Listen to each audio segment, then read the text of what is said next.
Saludos a todas, a todos. Bienvenidos a un nuevo Rueda de Prensa Sur en esta jornada que vamos a estar profundizando sobre los conceptos históricos, geográficos, políticos, sociales que tiene el conflicto del Esequibo, este territorio en reclamación. Y para esto hemos invitado y aceptado cordialmente la invitación al compañero Rogelio Ontiveros, que bueno, le damos la bienvenida a Rueda de Prensa Sur.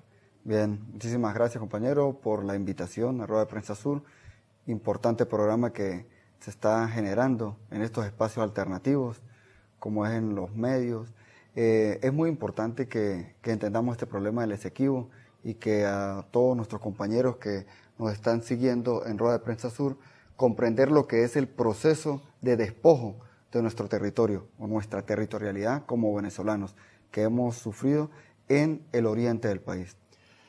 Rogelio Ontiveros es licenciado en Geografía y Ciencias de la Tierra, con una maestría en Geografía con énfasis en ordenamiento territorial. Todo esto nos va a ayudar en comprender un poco más todo el proceso, tanto histórico como geográfico y también político de este tema. Pero Rogelio, a nosotros nos interesaría profundamente, y tengo entendido también que a las usuarias y usuarios seguramente también le va a interesar conocer cuál es, desde tu percepción, desde el punto de vista académico, pero también político, de trabajo social, el relacionamiento que pueda tener el Táchira, por ejemplo, con este tema del Esequibo, estando al otro lado de la frontera, digamos así. Sí. Por supuesto, bueno, históricamente comenzamos a abordar este tema desde la conformación de lo que son nuestros estados, lo que son nuestros estados amerindios, que sería ese inicio cuando llega la colonia española, 1492, 1498, cuando toca tierra firme, y comienza ese agrupamiento de, bueno, qué era lo del imperio español, qué era lo de pronto lo del imperio portugués también, cuáles eran toda esa dinámica que existió en ese momento, que se comienza a generar los virreinatos. Se comienza a ver el virreinato de Santa Fe, que fue uno de los que estuvo muy cercano a nosotros, y 1777 se conforma algo muy importante para nosotros, que es la Capitanía General de Venezuela. 1777 se conforma Capitanía General de Venezuela, y desde ese momento nosotros nos encontramos territorialmente en un espacio venezolano. Ya eso podríamos comenzar a llamarlo Venezuela. Al tener ese caso expuesto, comenzamos a entender cuál fue el problema que actualmente tenemos. Pero referencia 1777, Capitanía General de Venezuela. Y allí sabemos cuál era nuestro territorio, que eran los territorios que por supuesto eran los que se poseían desde la corona española y cuáles son los territorios venezolanos.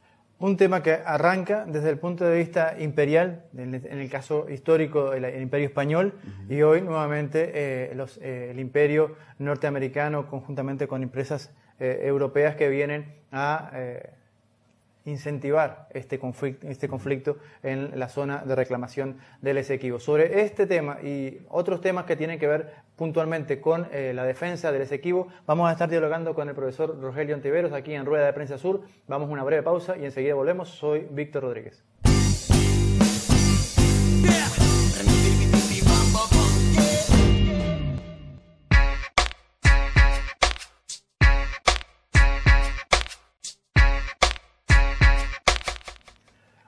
Volvemos a Rueda de Prensa Sur hablando sobre el Esequibo, sobre este territorio en reclamación que tiene una larga historia y que también amerita un análisis lo más profundo y que posible en este espacio comunicacional. Tenemos algunos minutos para dedicarle a este tiempo en lo que tiene que ver con el proceso histórico de reclamación del Esequibo, pero también antes del proceso de reclamación, todo lo que ha sido la conformación de los Estados-nación en América del Sur. ¿Cómo ha sido el producto de este despojo del Esequibo o intento de despojo del Esequibo por parte de las potencias internacionales?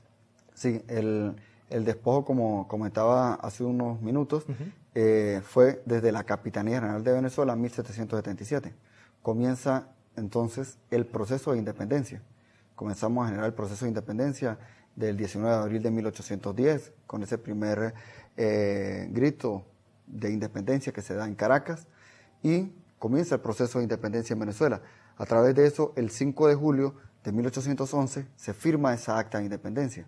Eso es importante reconocer que en ese momento solo firman en el acta de independencia 7 provincias, pero hubo una 8ª provincia, que era la provincia de Guayana, que no pudo llegar a firmar el acta de la independencia, que eso es parte de nuestra historia, esa 8ª estrella que en 1819 Bolívar, en el Congreso de Angostura, que fue en Ciudad Bolívar, mencionó de que debía colocarse otra estrella a nuestro estandarte nacional. Y entonces, casi hasta el 2006, fue donde se reconoció nuevamente esa estrella, que es la 8ª estrella, que era la provincia de Guayana. Y la provincia de Guayana, por supuesto, está enmarcado en todo lo que es la zona en reclamación que actualmente tenemos al oeste del río Esequibo. Entonces comenzamos ese proceso de comprender la situación de la independencia, cómo es esa lucha de independencia que tenemos hasta lo que sería 1830. En 1830 ya tenemos consolidado lo que llamamos República de Venezuela o República de los Estados Unidos de Venezuela, y comienza a darse unas guerras ya no para libertar, como fue lo que salió nuestro ejército, a dar libertad a todo el continente suramericano, parte del continente suramericano, pero bueno, estuvimos allí en lo que es actualmente Colombia, Ecuador, Perú, Bolivia, y ese encuentro que tiene con San Martín también, nuestro libertador Simón Bolívar. Entonces hay que entender que el ejército venezolano ha salido de sus fronteras a dar libertad, nunca a conquistar, nunca a despojar a otro estado, a otro país, sino a dar libertad y esperanza, que es lo que actualmente nosotros estamos dando. Entonces, retomando un poco lo que fue ese espacio que tenemos en la Capitanía General de Venezuela, comenzó a darse el proceso en 1800, finales de 1899, se genera un laudo de París, el laudo de París, que por supuesto nosotros consideramos que está viciado de nulidad. ¿Por qué está viciado de nulidad? Porque allí no hubo representación de Venezuela. Teníamos 5 representantes, 2 estadounidenses, 2 del Reino Unido, Gran Bretaña, y 1 ruso. Los estadounidenses iban representando los intereses venezolanos, pero recordar que entonces Gran Bretaña, Estados Unidos, ¿qué relación tenían? Y entonces los Estados Unidos aplican la doctrina Monroe, que era América para los americanos, pero para ellos, no para, en el caso de nosotros, no para nosotros, los suramericanos. Ellos querían era toda América dominarla, que ningún otro imperio viniese a tocar intereses estadounidenses, porque pues nos consideran o nos consideraron que éramos ese patio trasero. Es como un reparto del botín desde el punto de vista geográfico, ¿no? Desde el punto de vista geográfico. Entonces comienza ese laudo, que es un laudo que inicia ese intento de despojo, el laudo de París, que se da el 3 de octubre de 1899, donde Venezuela no lo reconoce por las características que acabé de explicar. Pero es importante reconocer que el Táchira, qué papel juega en todo lo que sería esta organización. Nosotros aquí en el Táchira, y específicamente el municipio donde yo provengo, que es el municipio Capacho Viejo, Libertad, allí nace uno de nuestros próceres, que es Cipriano Castro, uno de los presidentes, uno de los andinos que toma el poder con solo 60 hombres que parten desde Cúcuta, ingresan ese ejército restaurador, como se le llamó, a la revolución que él lideró, que fue la Revolución Liberal Restauradora. Ingresan el 23 de mayo por el occidente del país y toman el poder en el centro. Pasan todo lo que sería cada uno de esos espacios intentando tomar el poder, y desde el 23 de mayo hasta el 23 de octubre toman el poder. Cuando toma el poder los andinos, específicamente Cipriano Castro, ya se había firmado ese laudo. El 3 de octubre se firma el laudo y el 23 de octubre Cipriano Castro toma el poder. Había, por supuesto, esa situación interna que teníamos de guerra civiles, pero aprovecharon entonces el imperio británico aprovechó de que toda la atención estaba hacia el occidente del país y aprovechan en el oriente avanzar. Y ellos avanzan específicamente con una propuesta de unas líneas, que se comenzaron a hacer en 1835. 1835 se da la primera línea que el mismo imperio británico lo reconoce que al oeste del Esequibo es territorio venezolano, lo reconoce. Pero a medida del tiempo ellos van corriendo esa línea. Es tanto que en la cuarta línea ingresan ya a lo que es parte del estado, actualmente el estado Bolívar, y Guasipati, lo que es Tumeremo, toda esa parte ellos la ingresan con esa línea que ellos dibujan así, porque bueno, arbitrariamente la dibujan y después vienen, generan sus mapas y lo muestran al colectivo, a Europa, que bueno, estos son parte de los territorios que tiene el Imperio Británico, y era falso. Y por eso, el 3 de octubre, ellos intentan desconocer ese primer mapa que ellos mismos habían dibujado, el mismo que había dibujado Chombo, que había dibujado en 1835, en el 99, desconocen ese mapa, lo esconden, porque no fueron mostrados. Por eso es la situación de ese laudo, que está viciado de nulidad para los venezolanos, y es cuando se genera ese despojo arbitrariamente. Por supuesto, nosotros como venezolanos, pues se colocó de una vez se colocó la situación de que no estábamos de acuerdo, y es específicamente en el artículo 10 de nuestra Constitución donde aparece cuál es el espacio geográfico venezolano. Es todo lo que estaba compuesto de la Capitanía General de Venezuela, y después de los procesos de independencia del 19 de abril de 1810, donde nosotros aceptamos todo lo que sea legal, lo que hay otros tribunales, que hemos tenido disputas con nuestros vecinos, pero los laudos viciados en nulidad no los aceptamos. Y ese es uno de los laudos que está viciado en nulidad, el 3 de octubre de 1899, el laudo de París. Rogelio, te propongo que en el próximo bloque ahondemos sobre qué podemos hacer los venezolanos de hoy, los integrantes de la Patria Grande de esta contemporaneidad, para defender, argumentar y seguir luchando por ese territorio Esequibo que ha sido reconocido históricamente desde antes de que Venezuela se conformara como república. Con Rogelio Ontiveros sobre este tema vamos a seguir en los próximos minutos, ya volvemos.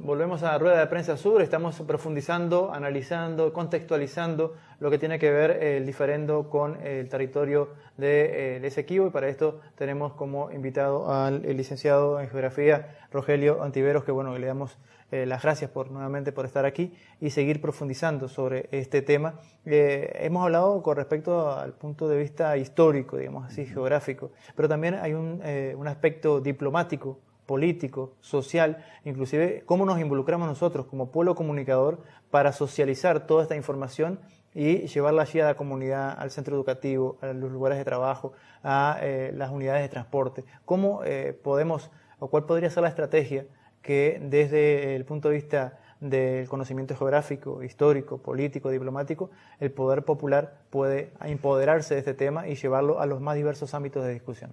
Claro. Ya hemos ido, como lo acabo de explicar, históricamente cómo ha sido ese despojo que están intentando los imperios todavía consolidarlo. Pero, por supuesto, nosotros, por la vía diplomática, por la vía pacífica, por la vía del buen oficiante, este es el momento de, recuperar nuestro territorio, nuestra territorialidad.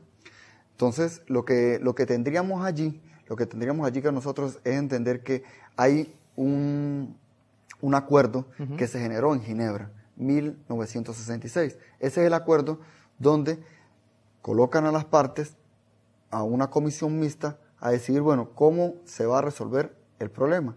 El problema de resolverlo es que nos den nuestro territorio, porque ha sido nuestro territorio. No, el problema no es que nosotros estamos avanzando sobre un territorio de Guyana, no, estamos retomando nuestro territorio, que es la Guayana Esequiba, al oeste del río Esequibo. Eso es territorio venezolano.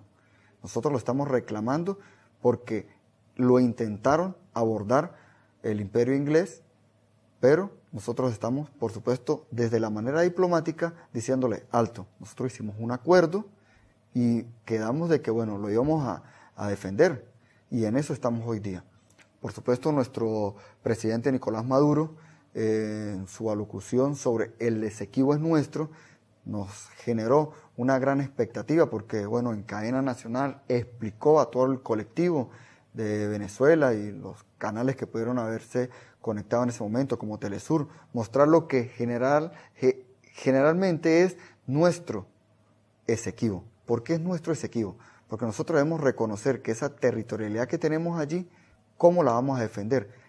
Pero en 1999, en nuestra Constitución, se generó un artículo, que es el artículo 14 de la Constitución, donde da esa amplitud de que un Estado, unos habitantes que quieran anexarse a la República Bolivariana de Venezuela, pueden hacer su petición ante la Asamblea Nacional para pasar a ser parte de nuestro territorio.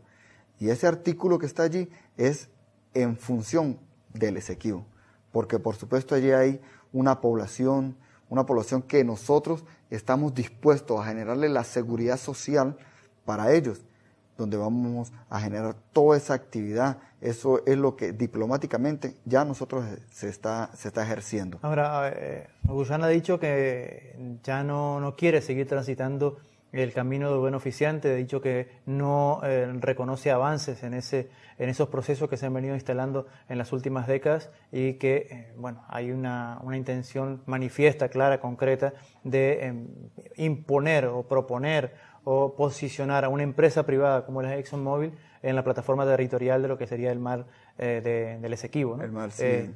O sea, no hay una cara visible de un Estado, de una nación, sino que es una empresa privada que tiene obviamente intereses económicos y también afecta intereses políticos por ser un territorio en reclamación. Claro. Allí entonces veamos la situación de lo que podría ser ese capitalismo salvaje, que no le importa lo que son los seres humanos que están allí, lo que es esa naturaleza, lo que sería la protección que nosotros, en el quinto objetivo de la patria, que dejó el comandante como ese plan de la patria, nosotros sí lo entendemos. Entendemos que debemos preservar lo que sería el equilibrio que debe existir entre el planeta. Nosotros vemos esa parte, ellos la ven como un negocio, como una mercancía. Y por supuesto, se apoyan en que, como ya Guyana sabe que ese territorio no les pertenece y no van a avanzar en lo de los acuerdos de Ginebra, con los buenos oficios, ellos necesitan que alguien, como una empresa transnacional, pues comience a hacer esas explotaciones para ellos apoderarse de ese territorio. Entonces, debemos entender que nosotros tenemos la manera más pacífica, de la manera más diplomática, debemos dar a entender al mundo que ese espacio es venezolano. Ese es un espacio venezolano que nosotros lo tenemos en reclamación. Por eso en nuestros mapas aparece así, aparece con esa línea oblicua que dice zona en reclamación. Y no se puede desconocer porque son aproximadamente 160.000 kilómetros que tenemos de territorio allí, de kilómetros cuadrados que tenemos. Es un territorio muy vasto donde, por supuesto, ellos lo están viendo desde la visión de que qué tipo de minerales, qué tipo de recursos pueden extraer ellos allí. Nosotros estamos viendo cómo proteger, cómo darle a toda una población que esté allí una seguridad social, una buena calidad de vida. Se han hecho diferentes reclamos, inclusive en el punto de vista comunicacional.